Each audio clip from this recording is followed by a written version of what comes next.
nínú nẹ́tíwọ̀kì ló ń ṣe bẹ́ẹ̀ wọ́n lè pohùn agogo wa lẹ́nu àwa máa sọ̀rọ̀ torí ìran Yorùbá máa bọ́ nínú ìgbèkùn àwa máa wí torí wíwíwí kan kì í pòwìwí má fọ̀ kan pé àwọn bàbá wa ní pé kì í paṣọ lóko. This is time for the Yoruba to be free. This is time for the Yoruba to say no to any another arranged amalgamation. This is time for the Yoruba to say no to the Tinubu agenda. And this is time to say no for all these bad leaders that surrounded in Yoruba land.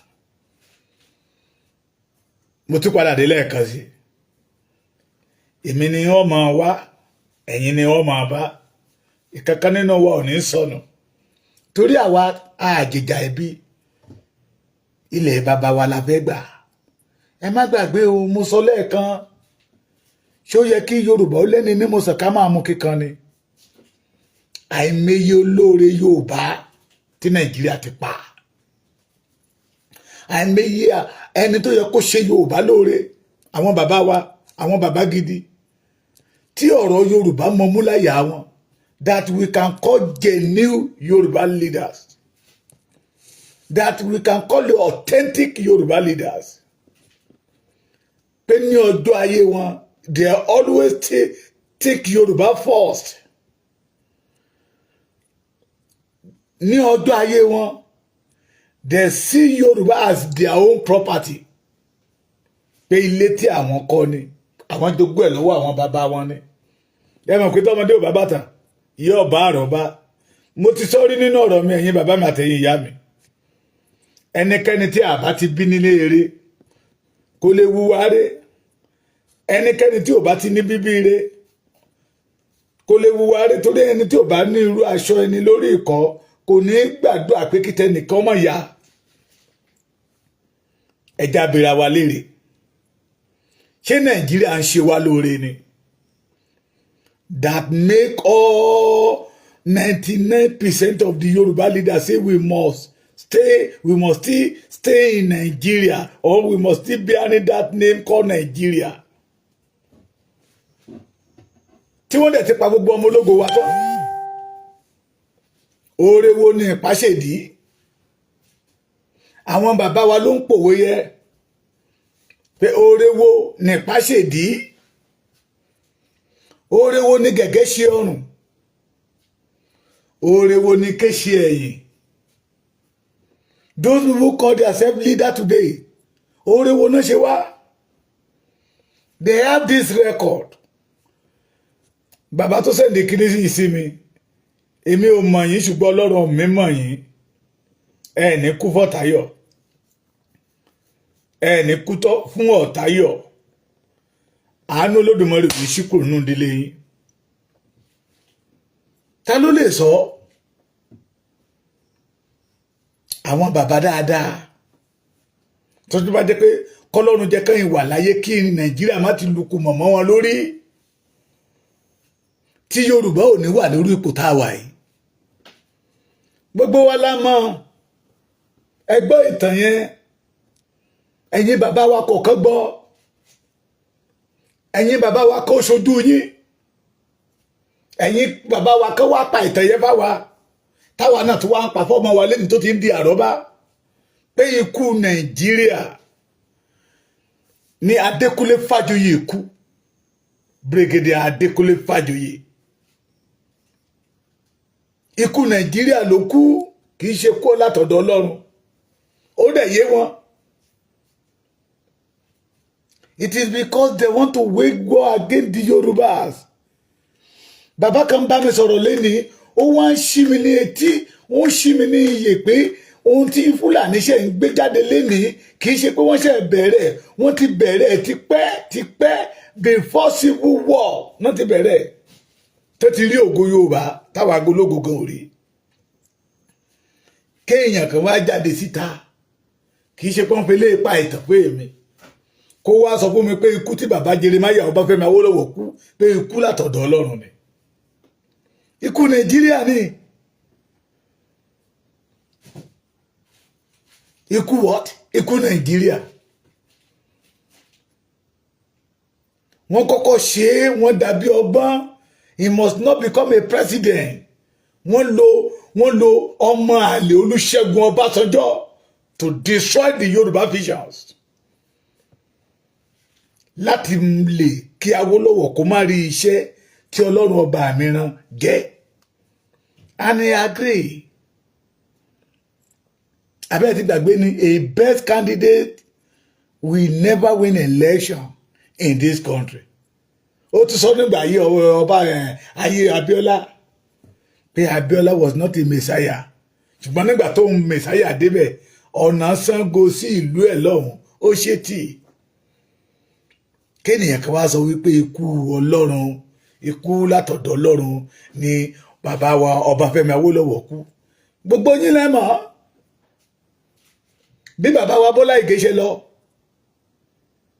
It is hand of our enemies. Bọ́lá Ìgè is one of the olóore Yorùbá. Tó jẹ́ pé tá a bá ń kọ ìtàn Yorùbá tí ẹ̀ bá tí ì dárúkọ Bọ́lá Ìgè olóyè Chief Bọ́lá Ìgè kò tí ì pé. What about Baba Chief Bísí Ọ̀nàbànjọ, former governor Ogun State? Ikú Nàìjíríà ló kú. Ikú Nàìjíríà ni. Láti ọwọ́ Buhari ní ètìtì rẹ̀. Gbogbo yín lẹ mọ̀ ara tí Abacha tó fi bàbá Adékúnlé Ajáṣin dá lára. Gbogbo yín lẹ mọ̀. Mo ti sọ nínú ọ̀rọ̀ mi kan àwọn bàbá wa tó bá rí wípé níbi tí ọ̀rọ̀ ń lọ yìí níbi tí ọ̀rọ̀ ń lọ it is better to join there. Tí Jákàndé ò bá dance to their tone, Alhaji Lateef Jákàndé wọ́n bá pa. Name it. Ọmọ Yorùbá wo ló dìde pé ìran Yorùbá ò gbẹdọ̀ gbégbé ayé ẹrú tí Fúlàní ò fi dá wa lóró? Do you remember Funmilayo Ransome Kuti? Ìyá Abẹ́lá. What about Bẹ́ẹ̀kọ́ Kuti? Ìgbà tá máa finish Ìfẹ́lá, Nigeria government sọ pé éèdì ló pa Fẹ́lá. Láfítà tàti tí a gáàsì ẹ̀ tó ti ṣe gbogbo ẹ̀. Yorùbá wake up. Wake up. Àwọn tó yẹ kó ṣe wá lóore àjẹ ìjẹdalẹ̀ Nàìjíríà ńlá kò mọ̀mọ́ wọn lórí. And our present leaders, present elders in Yoruba land celebrate Nigeria. Ṣé ká sọ pé inú yín dùn bí Nàìjíríà ṣe ń pa ọmọ Yorùbá ni? I don't know much about Baba Ayọ̀délé Awójọbí, but I know much about Baba Táyé Ṣóláàrin. About Baba Táyé Ṣóláàrin. Kéèyàn kan wá sọ fún mi pé ikú Ọlọ́run ni Baba Táyé Ṣóláàrin kú.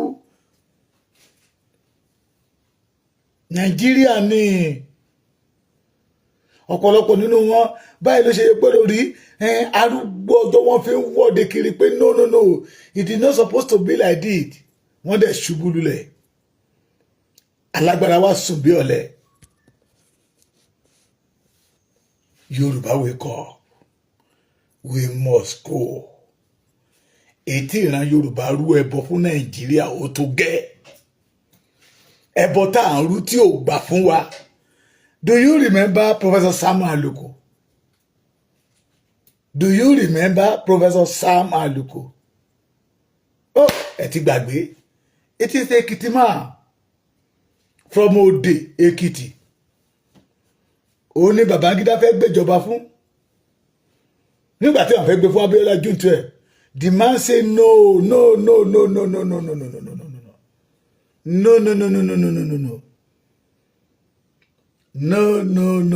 No.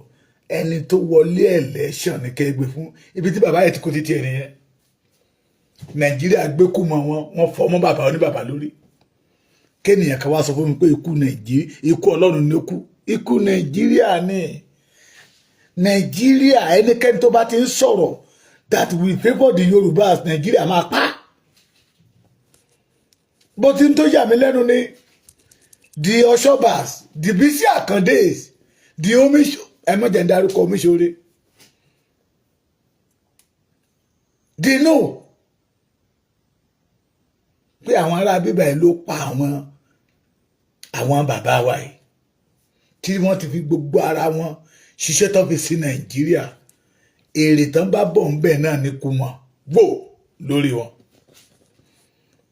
We all know. I don't know much about Baba Emmanuel Adeyemo. Alayande, sorry. But I know much about Gani Fáwẹ́hìnmí ògbójú lọ́yà tí ń dà kó bu adájọ́ lórí Chief Gani Fáwẹ́hìnmí lọ́yà wo ló lọ sí ẹ̀wọ̀n tí Nàìjíríà tì mọ́lé tó bàbá Gani Fáwẹ́hìnmí kó jáde kó wá sọ̀rọ̀ because of what? It is because of we the Yorubas kéèyàn kan wá sọ fún mi wípé ikú Ọlọ́run ni bàbá Gani Fáwẹ́hìnmí kú. No.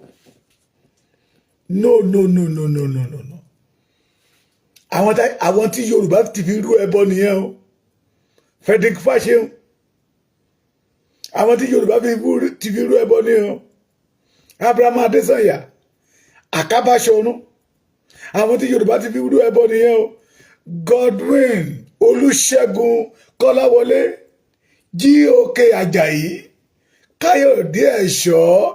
Àwọn tí Yorùbá ti fi rú ẹbọ fún Nàìjíríà nìyẹn. Ẹ wá wo àwọn tọ́lọ́run ọba mi kó yọ. Torí tí Yorùbá bá ti sọ pé no, we don't want this. Ẹni tó bá ti ṣáájú tó bá ti gbá ń kò lórí tó lulẹ̀ wùí tó kú. They know that spirit will go down. Ara tán fẹ́ fi bàbá Professor Bánjí Akíntóyè dánìyẹ tí ọba mi òkè ògbà ara tán fẹ́ fi Sunday ọmọ Adéyẹmọ Ìgbòho dánìyẹ tí ọba mi òkè ògbà àtàwọn bẹ́ẹ̀ lọ àwọn olórí Yorùbá tí Nàìjíríà ti fi dá wa lóró iṣẹ́ tó ṣe ń lẹ̀ tí Nàìjíríà ti parun táwọn aṣọ Yorùbá sí ìhòòhò ọmọlúàbí tí àwọn àgbà Yorùbá kọ́dẹ̀ sì wá ń dìde pé no we must understand what is going on. The unity is better than to separate. Kò ní dá fẹ́nu tẹ́ fi ń sọ òyìnbó. Who told you? Maybe you did not know the meaning of unity. Kémi wá máa fìfẹ́ lò sẹ́ni tó gbé ìbọn tó ń pa ìran mi tó mú ọ̀kọ̀ tí ń pa ìran mi bí ẹni pẹran tí ń dúbú ìran mi bí ẹni pẹran ẹni tí ò fẹ́ kí n gbégbé ayé àlàáfíà and you are still campaign for the unity ẹ wíkẹ̀dì o bí a ti ní àwọn àgbà tó jẹ́ olóore Yorùbá that they use everything they have to work for the Yoruba. Bẹ́ẹ̀ la ní àwọn àgbà ìka tó jẹ́ wípé ìka ayé wọn àtọ̀run ni wọ́n. The number one in the list Olúṣẹ́gun Ọbásanjọ́. Látijọ́ tí Ọbásanjọ́ mo ti sọ́nà ọ̀rọ̀ mi. Àwọn kan ní Ìgbò ni. Àwọn kan ní rárá ìyá ẹ̀ ní Yorùbá. Bàbá ẹ̀ ló ṣiṣẹ́ láti Anambra tó tẹ̀dó sábẹ́kúta. But he claimed that he's a Yoruba man. Ìran Ìgbò ń jẹ́ Ṣẹ́gun. Wọ́n àdẹ̀ ń jẹ́ Olúṣẹ́gun. Wọ́n àdẹ̀ ń jẹ́ Ọbásanjọ́. Ṣùgbọ́n kọ́mọ Yorùbá ó bí wọn ra wọn léèrè. Ká bíra wa léèrè látòrí olórí dé ẹni tó kéré jù láàrin wa. Oore wo l'Ọbásanjọ́ ṣe fún ìran Yorùbá? Kò lè ṣe é. Because what? It is a wicked man. A wicked man. The opportunity that Yoruba supposed to grab to today. A rí àwọn ọmọ ọmọ Haúsá gan tó sọ wípé tí Awólọ́wọ̀ bá lè ṣèjọba nígbà yẹn lọ́hùn ní in 1979 pé Amẹ́ríkà gan wọ́n máa lé wa the condition we have today will not be there. Who caused it? Ọbásanjọ́, of course. Devuma ènìyàn kúkúrú bìlísì. But it is a pity some Yorùbá today still celebrate it. Although tí wèrè náà bá ní kíní tó bá lórí ọ̀fẹ́ àti dúró láwùjọ yóò ní àwọn tó ń tẹ̀lé lẹ́yìn. You know them. You know them. You know them. You know them. You know the history more than us. Rẹ̀mílẹ́kún Fani Káyọ̀dé, Olúṣẹ́gun Ọ̀ṣọ́bà, Robert Fáṣọ̀rántì, bàbá tó yẹ kó fi ọjọ́ alẹ́ serve the Yorùbá race. Síbẹ̀síbẹ̀ wọ́n fọjọ́ alẹ́ wọ́n fi gbógun ti Yorùbá ni. You know them. Ayọ̀ Adébánjọ, àwọn ìka Yorùbá nìyẹn, àwọn ọ̀tá Yorùbá nìyẹn. Ọjọ́ alẹ́ ni wọ́n, the majority of them 90-80. It is because they did not go against the will of the Fulani lọ́pọ̀lọpọ̀ wọn fi wà láyé. Tí orú Ayọ̀ Adébánjọ tí ò bá wà lára àwọn tó sọ wípé researcher ni wọ́n á ti pa, but ó yàn to become the enemy of the Yorubas.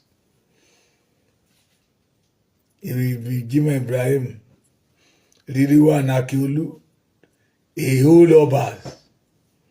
Ẹgbọ́n ṣe ìran Igbo àbí ìran Fulani ló máa ń jẹ́ Babátúndé. Say in public that he is not a Yoruba man.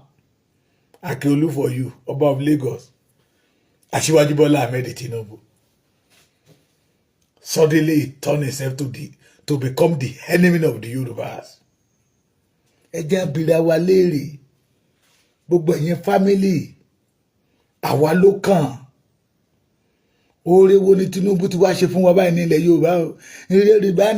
Yorùbá ló kàn, we must not miss this opportunity. Yorùbá àwa ló kàn, we must not miss this opportunity. Yes. Oore wo ni Tinubu ti wá ṣe fún wa o. Ẹ fẹ́ la. A wicked man.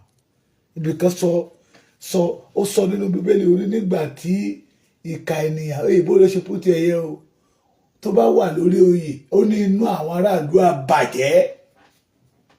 Máa wá bẹ̀rẹ̀ lọ́la máa kà fún yín inú ìwé òwe ló wà. Oore wo ni Tinubu ṣe fún wa? Under the government of Bola Ahmed Tinubu ẹ̀mẹ́yẹ ọmọ Yorùbá tí Fúlàní ti pa. Wọ́n pa l'Ógbómọ̀ṣọ́, wọ́n pa ní Ṣakí, wọ́n pa ní Ìṣẹ̀yìn, wọ́n pa l'Èkìtì.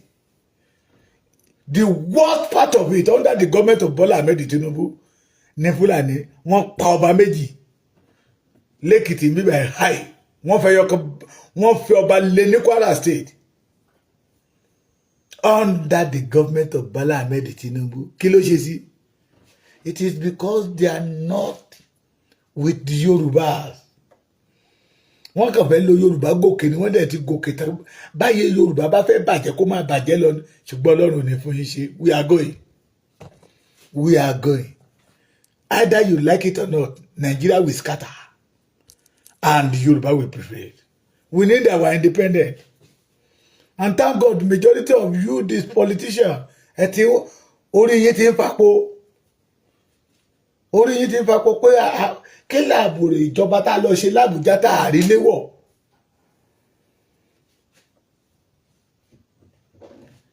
Nígbà tí mo gbọ́ kíní ẹ̀ wọ́n ní the former Ondo State ìyàwó ẹ̀ sọ wípé Nàìjíríà is a zoo. Mo ní ó yẹ kí àrà kó sán kó fa ẹnu yẹya ni. Ṣé àmàrà tó fi àwọn Ondo State dà?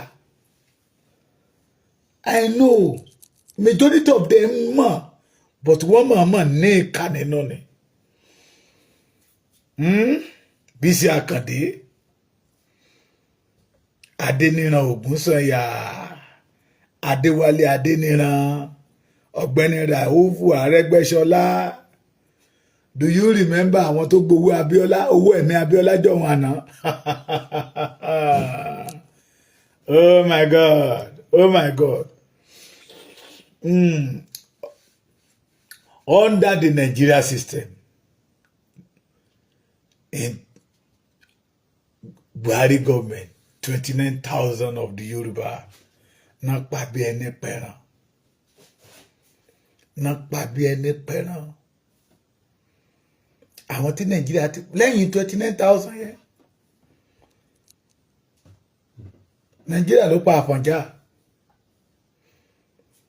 Lágòkè Akíntọ́lá ńkọ́ Afẹ́ríwání Admiral Muhammadu Lawal. Do you still remember today Idiagban? Chief Moshood Abiola nìyẹn àti Kudirat Abiola Sergeant Roger ló ń gbé fún lórí ní tau. Kí lẹ gbọ́ nípa ti Sergeant Roger? Since that day today. Wọ́n mọ tán ṣe. Onímọ̀fí máa ń sọ wípé the Fulanis, they always back their own children because the assignment àwọn ọmọ gbé fún àwọn ọmọ wọn ni. Inú mi dùn one of the, let me call it, former enemy of Yoruba nation. One of the former enemy of Yoruba independent. One of the former enemy of Yoruba freedom. Apàdé lẹ́nìí ó wá bẹ̀rẹ̀ sí sọ̀rọ̀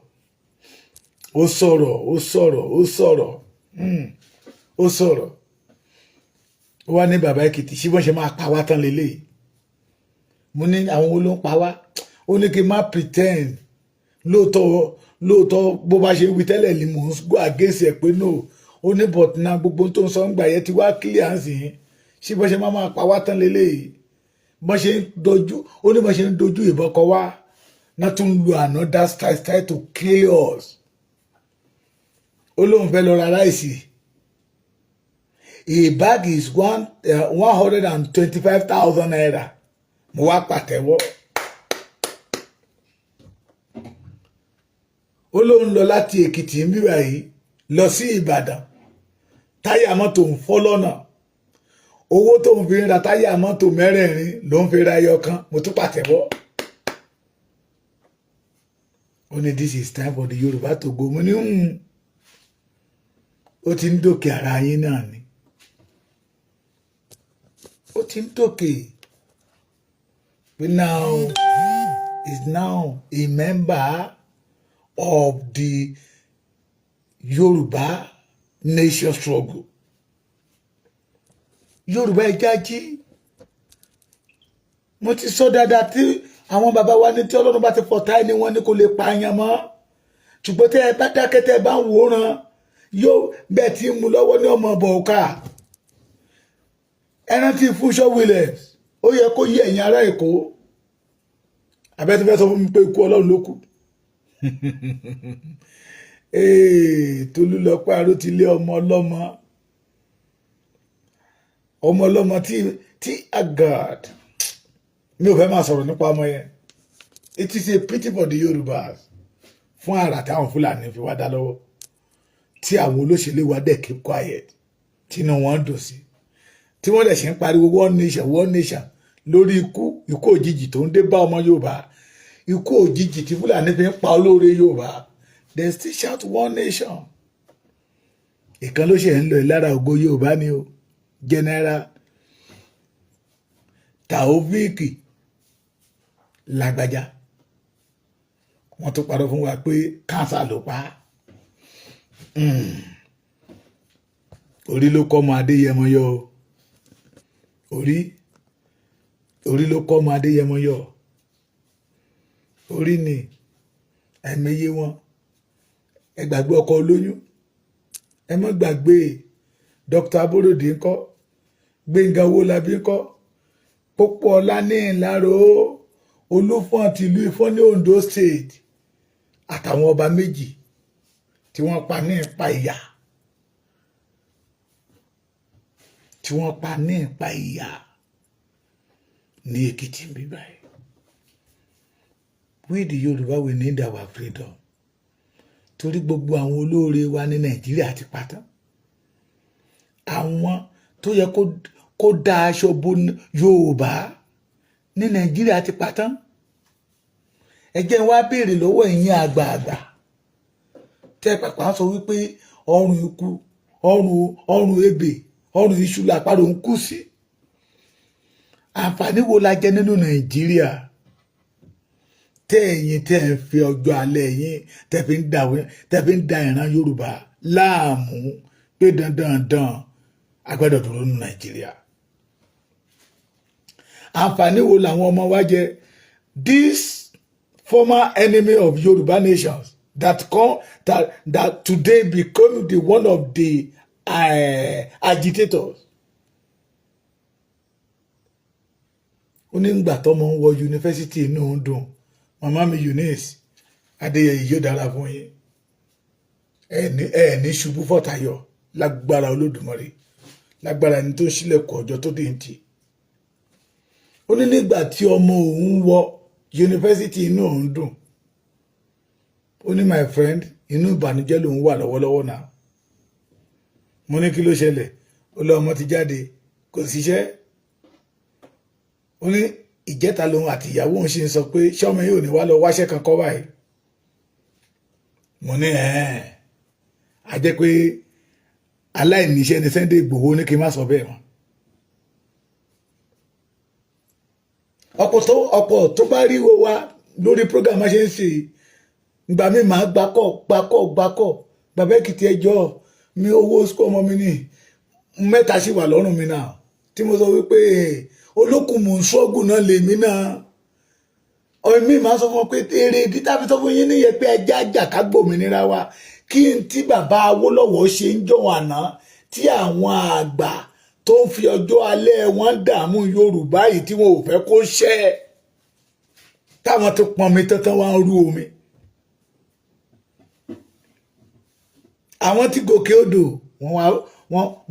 wọ́n sọ àdá sí àkàbà ni wọ́n gé dànù sí afárá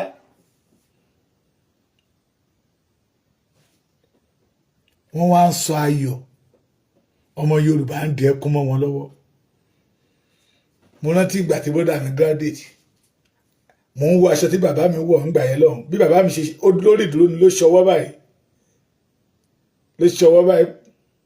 ọmọ mi ló ń ṣe graduate ẹ̀yà mi túkàtúkà wọ́n sọ Nàìjíríà sọ ilé aláyọ̀ di ilé ẹkún kò wá sí ìyàtọ̀ láàárín ẹni tó níṣẹ́ lọ́wọ́ àtẹni tí ò níṣẹ́ lọ́wọ́ mọ́ ní ilẹ̀ Yorùbá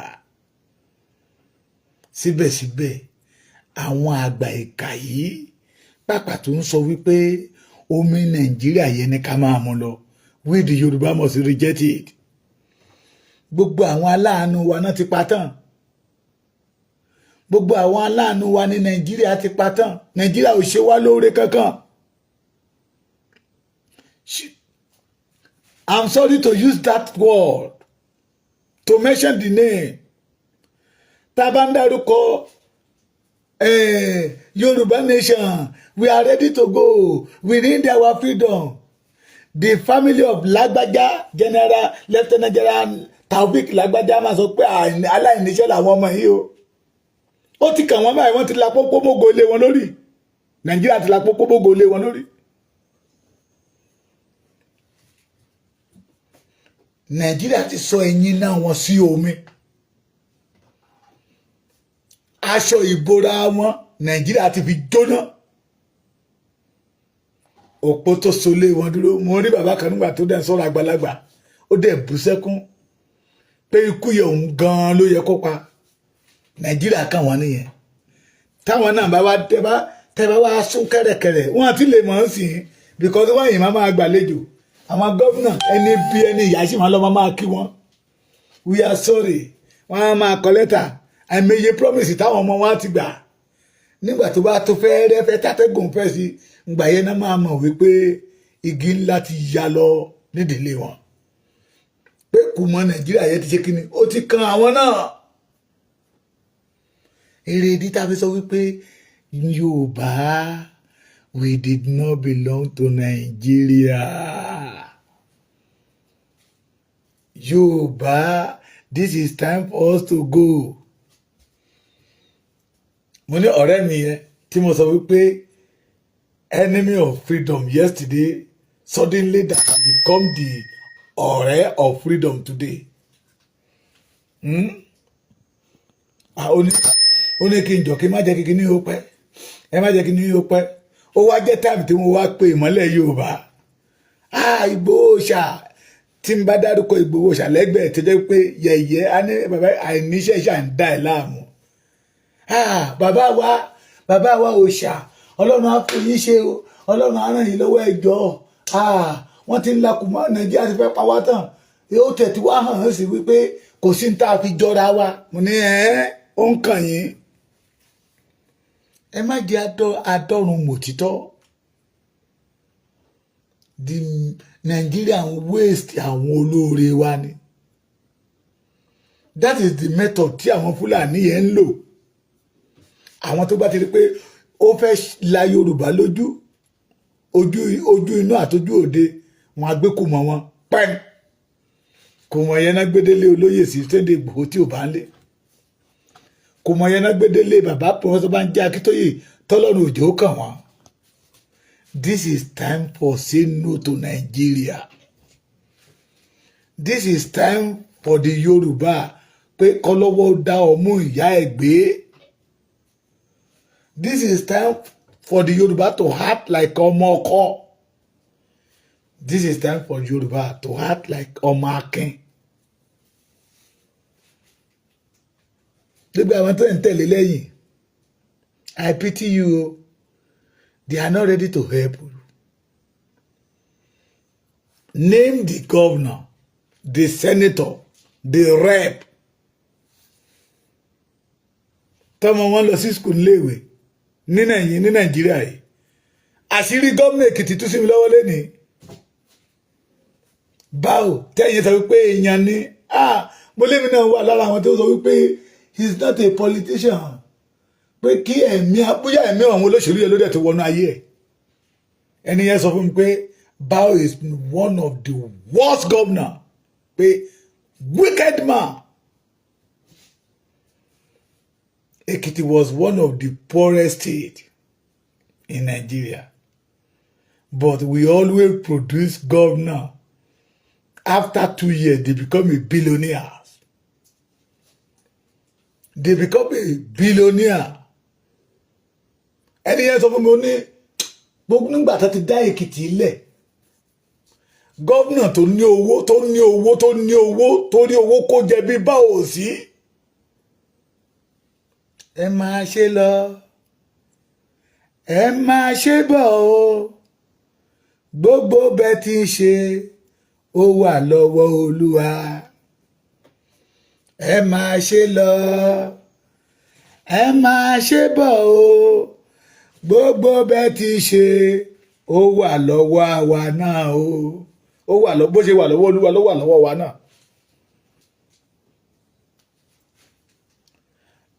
Ọmọ ń lọ léèwé léni wàhálà ní owó alérò owó alátawó ní kókó bàbá ṣáṣùn àwọn mi máa pè máa ní àwọn pè máa ṣe rò pé mi náà ti yó ni ẹ lọ bá gómìnà yín mo jágbe mọ́ ìyá kan ní ìjẹta àwọn oní Sunday Igboho dẹ̀ wù wà báyìí o mẹ́ni mi ò ṣe Sunday Igboho.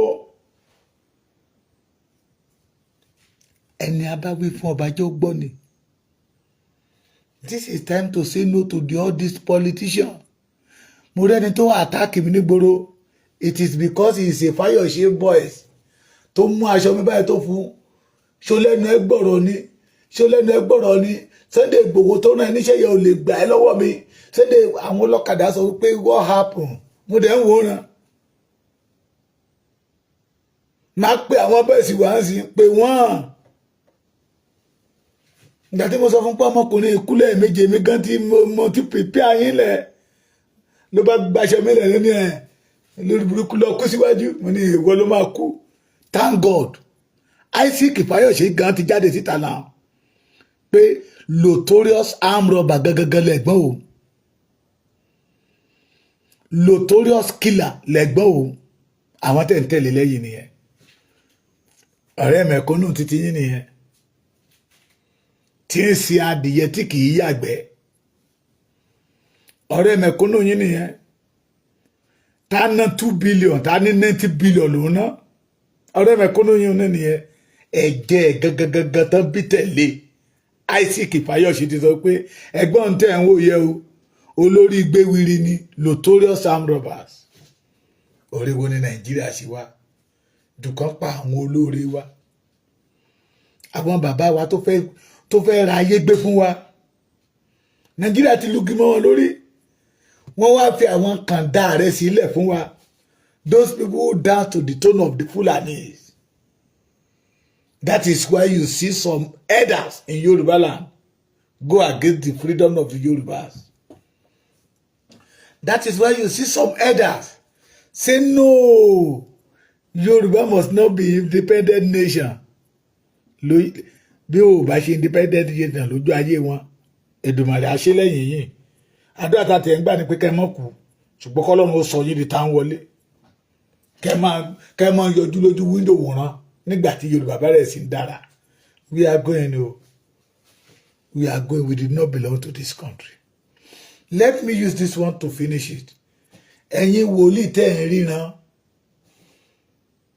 àmọ́ ẹ̀yin wòlíì tẹ́ jẹ́ pé tẹ́ bá ti sọ ẹ̀ sọ tí a mọ̀ pé Ọlọ́run ló rán yín tí majority dẹ̀ wà nínú ọ̀rọ̀ yín ẹ̀yin wòlíì caricature ebi lè ń dé ebi ló pè mí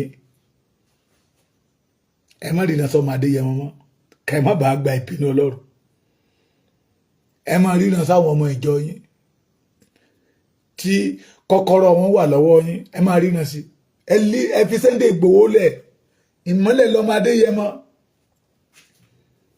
tọ́lọ́run ọba mi ti ṣe pé tó dẹ̀ ti gba àrà tọ́lọ́run fẹ́ fi dání pé to fight for the freedom of people ẹ yé ríran òfò kẹ́ má bàa gba ìgbájú òfò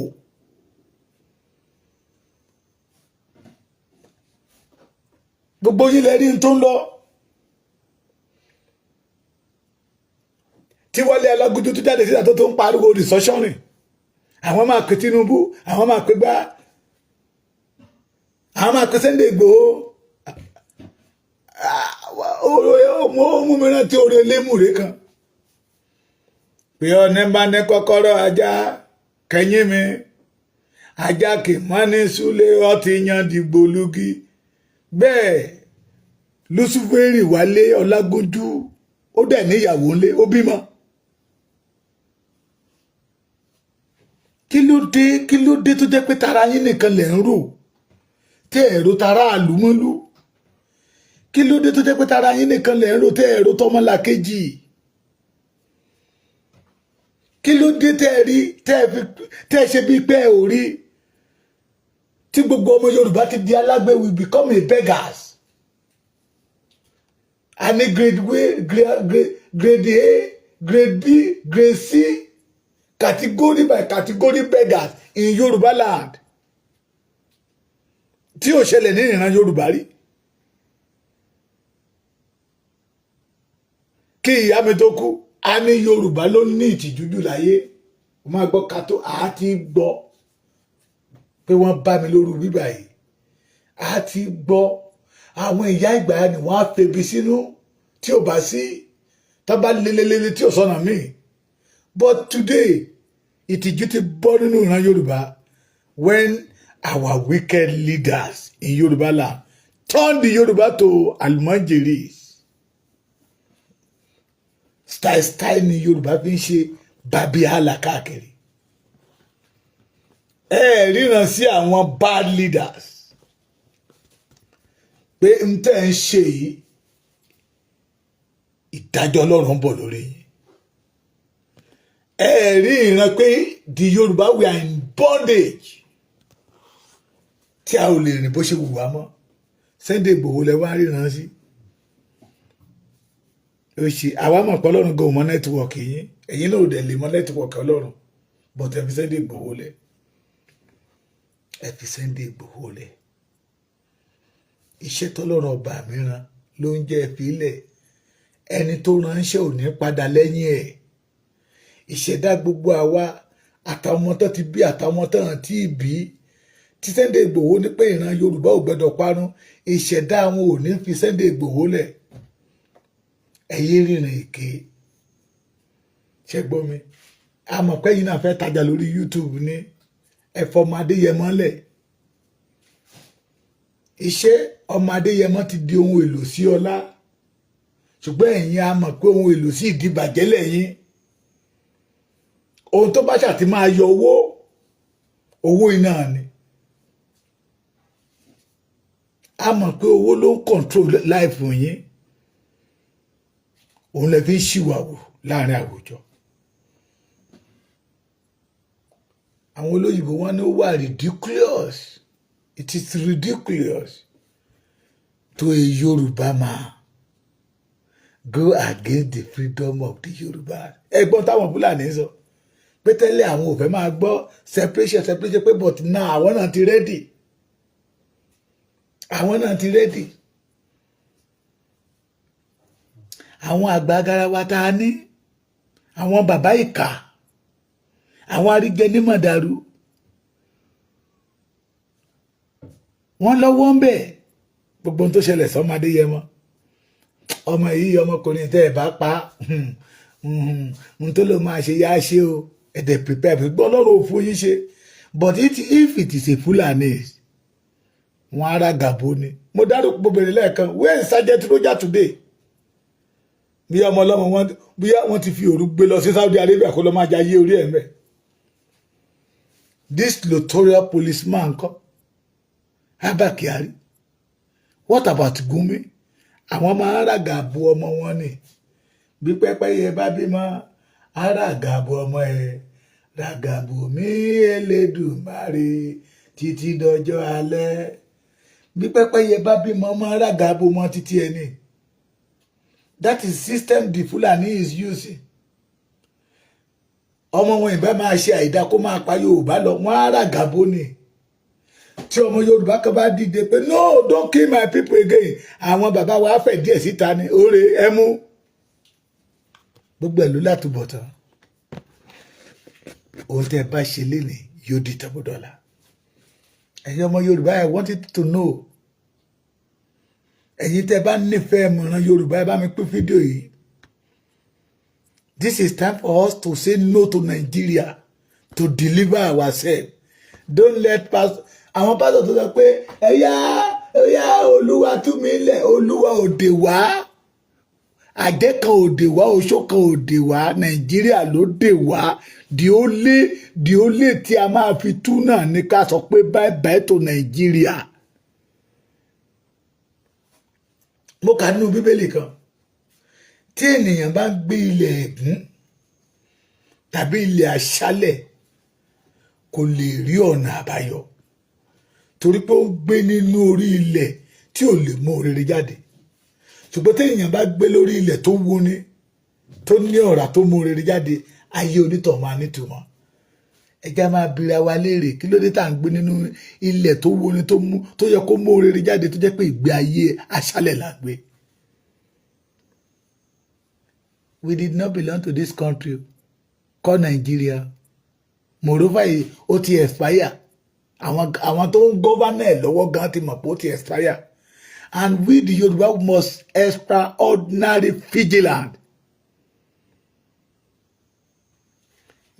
Èmi a máa sọ, wọ́n bá pe ọba kan sí kọ̀rọ̀ kan kó wá sign paper. Bó bá lọ kò ní padà wálé. Oògùn kọ́ torí Ọlọ́run tó dá wa ó dìde láti jà fún wa. Bí gómìnà kan bá lóun fẹ́ lọ ṣe nǹkan kan behalf of the Yorubas to favour the Nigeria á lọ kò ní padà wálé. We must reject Nigeria now. Ṣé ó dìgbà tí gbogbo wa bá ń gbà kó mọ Nàìjíríà lórí ká tó mọ̀ pé Nàìjíríà ilé ikú ni ilé àrùn ni ilé òṣì ni ilé àdánù ni. Àbúrò nìkan yìí tó kan fámìlì lágbájá gbogbo Yorùbá ló kàn ògo kan ló tún lọ ní ilẹ̀ Yorùbá yẹn ẹ̀rín làwọn Fúlàní fi wá rí. We don't get am. We don't get am. This Yorùbá they go hear ṣege. Àwọn olórí wa dẹ̀ ń jubilate pẹ̀lú wọn. Ìgbà tí n tẹ̀ máa wo Olúṣẹ́gun Ọ̀ṣọ́bà lé àṣẹ kò lè rìn dáadáa mọ́ wọ́n fojú alẹ́ wọn wọ́n fi ń ba ayé Yorùbá jẹ́. This is time for the Yoruba to say no to them. We must have our independence. We must say no to Nigeria. Torí gbogbo àwọn tó yẹ kó ṣe wá lóore náà ti pàtàn. Àwọn bàbá wa tó dìde that have a good vision for us. Nigeria ti gbákù mọ̀mọ́ wọn lórí wọn ti lọ. Ẹlòmíì hypertension náà fi pa. Ẹlòmíì tear gas ní ló develop cancer òjijì. Àwọn bàbá tó yẹ ká máa gbé gẹ́gẹ́gẹ́gẹ́gẹ́. Kó fẹ́ kú gan ká nínú gbogbo tó máa ná wa la máa ná lórí. Fúlàní ò ná ní Yorùbá. Kí ló dé táwa ná ní ayé wọn? Again, all these politicians wọ́n ná ní ayé wa. Kí ló dé táwa fi wá ná ní ayé wọn? Mo rí kan tó ń lù bí ẹni lu bàrà l'Ondo State. Ó lọ ń bá wọn jí ìbò. Ọmọ ẹni tó ń bá jí ìbò wà ní Amẹ́ríkà wà ní Canada. Bọ́n tẹ̀ máa gbà ẹ́ lẹ̀. Wàá sún ọjọ́ kan ọjọ́ méjì nínú detention. Tẹ́wọ́n wá fi ẹlẹ̀ tán bóyá 50,000 náà fún ẹ bóyá 100,000 bóyá 200,000 tó bá ti ná tán o you won't have access to the governor anymore. Àwọn ọmọ tó wà l'Amẹ́ríkà ń gbà yẹn lọ́hùn. Wọ́n à bá yín lẹ pósítà. Wọ́n à bá yín ṣe rálì káàkiri. Wọ́n à bá yín gbé tó ìbò. Àwọn ní ọ̀wọ́n á máa jèrè iṣẹ́ búburú tẹ́ ẹ ṣe é lẹ̀. Àá máa jẹ́ ká pé mo dẹ̀ ṣiṣẹ́ fún gómìnà yẹn lẹ́yìn 200,000 naira tó fún mi. Tí bá ti wọ secretariat àwọn á lé mi jáde. Àpàdé gómìnà yẹn ní Ondo. Ó kàn juwọ́ sí mi lọ́kàn báyìí tó dé pé àwa la ṣiṣẹ́. Ó ti gba 200,000 naira wàá jìyà 4 years ní.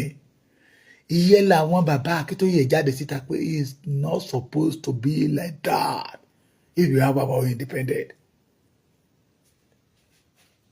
Àwa ní ìmọ́lẹ̀ ògo adúláwọ̀ sà. Ìmọ́lẹ̀ yẹ nígbà wo ló fẹ́ tàn jáde nínú ayé yìí? Ìbéèrè ni. If it is true that you believe that you are ògo adúláwọ̀, níjọ́ wo lògo yẹ fẹ́ wù jáde tí ayé gbogbo máa rí ògo yẹ lóòótọ́ pé ògo adúláwọ̀ dé? Tí a bá jáde nínú Nàìjíríà ògo yẹ ò lè jáde. Tí a bá jáde nínú Nàìjíríà ìmọ́lẹ̀ yẹ ò lè tàn. Nàìjíríà máa ń paná ògo ni. Nàìjíríà máa ṣe kí ni? Máa ń paná ògo ni. Ìmọ́lẹ̀ tó bá tàn Nàìjíríà máa ń gbé abọ́ ni wọ́n á dé mọ́lẹ̀. Wọ́n á fi kòkò dé mọ́lẹ̀ bímù. That is why you see ọmọ 64 years nínú òkùnkùn. That difficult for them to give their citizen light. Ọmọ tá a fà ní tẹ̀tẹ̀ lọ́jọ́ sí. Ó ti rìn o. Nàìjíríà tó fọmọ náà ní tẹ̀tẹ̀. Wọ́n tún padà wá rákòrò. Ṣé ó yẹ kí Yorùbá máa rákòrò pẹ̀lú Nàìjíríà? Ọmọ ológo ni wá. Let us say Iléyá. Iléyá o. Ọmọ Yorùbá Iléyá. Iléyá. Iléyá o. Ọmọ Yorùbá Iléyá. Tí a kò bá máa bí àmì rè torí àwọn ọmọ ibi tí Nàìjíríà ń gbé wa lọ ṣèbó yẹ ká padà sílé sórí sun wa ni tó sun free education, health, good agriculture, BB company, scholarship. Kájà wọ nínú àpótí Ọ̀yọ́ ká tètè gbómi làkàná. Iléyá. Iléyá o. Ọmọ Yorùbá Iléyá. Iléyá. Iléyá o. Ọmọ Yorùbá Iléyá. Orúkọ burúkú Nàìjíríà yẹ kábọ̀ kúrò lọ́rùn wa. Kí ògo adúláwọ̀ tán pè wá o kó lè fara wọn níta ni. Tá a bá sì wà nínú Nàìjíríà etí la máa fi gbọ́ ni. Kò ní ṣẹlẹ̀ nínú ayé wa. Ẹ̀já jáde nínú Nàìjíríà Iléyá. We did not belong to Nigeria and say no to bad leader. Anybody that preach one love, one nation, Nigeria, in your presence, sọ pé ọmọ àlè nìyí sà. Why are you go against your freedom? Ọmọ àlè nìyí sà. Ẹ wà lára àwọn tó fẹ́ kí ìran Yorùbá ó pa. Ọmọ àlè yìí nìyí sà. So ẹ̀yin náà ní inú dídùn síbi ìran Fúlàní ṣe pa ọmọ Yorùbá. Please, my brother and my sister, ẹ̀yin ìyá mi, ẹ̀yin bàbá mi, let us join hands together and say no to Nigeria. Ẹ káàárọ̀.